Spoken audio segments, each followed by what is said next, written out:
ఇవాళ పార్లమెంటులో జరుగుతున్నటువంటి చర్చ అంశం వేరు, డిలిమిటేషన్ ఉమెన్ రిజర్వేషన్ బిల్లు. ఆ సందర్భంలో తెలివిలేని ఒక వెధవ,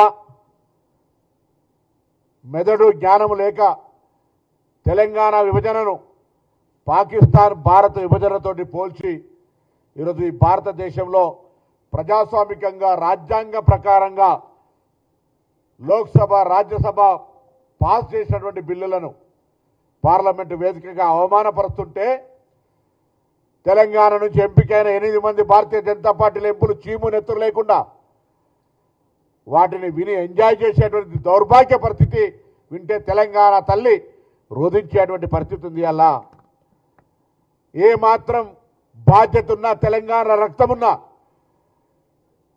తేజస్వి గారు మాట్లాడినటువంటి మాటలు తెలంగాణ ప్రజల ఆత్మగౌరవం కాదు, అమరవీరుల ఆత్మక్షోభని కాదు, అవమానపరచడమే కాదు, ఇలా తెలంగాణ యావత్ ఉద్యమ స్ఫూర్తికి విఘాతం కలిగించే విధంగా మాట్లాడినారు. ఏ రాజ్యాంగంగా ఏర్పడలేదా? ఇంత పెద్ద దీర్ఘకాలిక ప్రజల ఆకాంక్షకు కాంగ్రెస్ పార్టీ నిర్ణయం తీసుకొని ఆనాడు భారతీయ జనతా పార్టీ కీర్తిశేషులు సుష్మా స్వరాజ్ గారు రాజ్యాంగ ప్రకారంగా పార్లమెంటులో మద్దతిస్తే ఇవాళ ఈ యొక్క ప్రధానమంత్రి నుంచి మొదలుకొంటే మొన్నవరో తెలుగుదేశం ఆంధ్ర ఎంపీ కూడా పార్లమెంటు గురించి కూడా మాట్లాడుతూ ఉండే, తెలంగాణ విభజన గురించి మాట్లాడుతూ ఉండే. ప్రతి ఒక్కరికి చురుకునైతుంది బిడ్డ, జాగ్రత్త.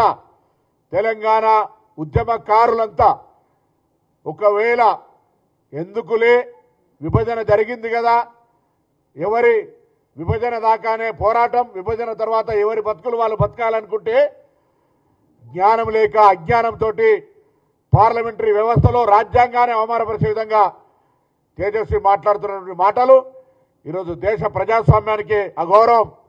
ప్రధానమంత్రి గారు కూడా వాటిని వినాలి. కాంగ్రెస్ పార్టీ మా నాయకుడు రాహుల్ గాంధీ గారు కూడా మెయిల్ చేశాం, అది పార్లమెంట్లో తొలగించేదాకా, ఆ పార్లమెంటు రికార్డుల నుంచి ఆ పదాలు తొలగించేదాకా డిమాండ్ చేయాలని కూడా కోరుతా ఉన్నాం.